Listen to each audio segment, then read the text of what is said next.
Hi all welcome to my new channel சுதி இன் Sweden. நான் உங்கள் சுதி பேசுகிறேன். இந்த சேனலில் என்னோட லைஃப் இன் ஸ்வீடன், ட்ராவல் எக்ஸ்பீரியன்ஸ், ஸ்வீடன் பற்றின யூஸ்ஃபுல் இன்ஃபர்மேஷன்ஸை வர vlogல ஷேர் பண்ண போகிறேன். நான் ஸ்வீடன் ஹஸ்பண்டோட ஒர்க் விஷயமா டிபெண்டன்ட் விசாவில் வந்தேன்.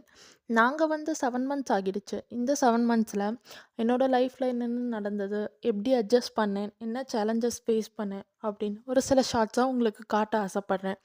நாங்கள் ஸ்வீடன் எப்படி ட்ராவல் பண்ணி வந்தோன்னு ஷேர் பண்ண போகிறேன். நாங்கள் தமிழ்நாட்டிலேருந்து பெங்களூருக்கு ட்ராவல் பண்ணிவிட்டு பெங்களூர்லேருந்து அபுதாபி ஃப்ளைட் எடுத்தோம். அபுதாபிலேருந்து கோப்பன்ஹேகன் டென்மார்க் ஃப்ளைட் எடுத்தோம். கோப்பன்ஹேகன் ஏர்போர்ட்லேருந்து ஸ்வீடனில் நாங்கள் இருக்க பிளேஸ்க்கு ட்ரெயின் எடுத்தோம். நாங்கள் கோப்பன்ஹேகன் ஃப்ளைட் எடுத்த மெயின் ரீசன் எங்களுக்கு கோப்பன்ஹேகன் ஏர்போர்ட் தான் பக்கம். பிகாஸ் நாங்கள் ஸ்வீடனோட பார்டரில் ஸ்கோனே கவுண்டியில் லான்ஸ்க்ரோனன்ற ஒரு பிளேஸில் இருக்கோம். நாங்கள் வந்தது ஜான்வரி மந்த். ஸோ ரொம்பவே குளிராக இருந்துச்சு.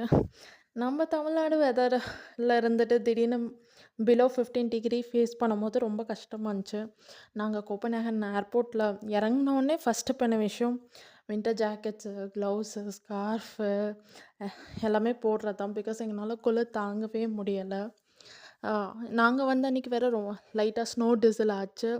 அது ஒரு டிஃப்ரெண்ட் ஃபீலாக இருந்தது. இப்போ இந்த ஜேர்னி ஸ்டார்ட் ஆகுது. இதுக்கு மேலே ஸ்வீடனில் என்னென்ன எக்ஸ்பீரியன்ஸ் பண்ணேனோ நெக்ஸ்ட் வீடியோவில் ஷேர் பண்ணுறேன். உங்களுக்கு ஸ்வீடன் பற்றின ஏதாவது டவுட்ஸ் இருந்துச்சுனாலும் நீங்கள் கமெண்ட் பண்ணுங்கள். ஸோ ஸ்டே டியூன் அண்ட் மறக்காமல் சப்ஸ்கிரைப் பண்ணிடுங்க. பாய்.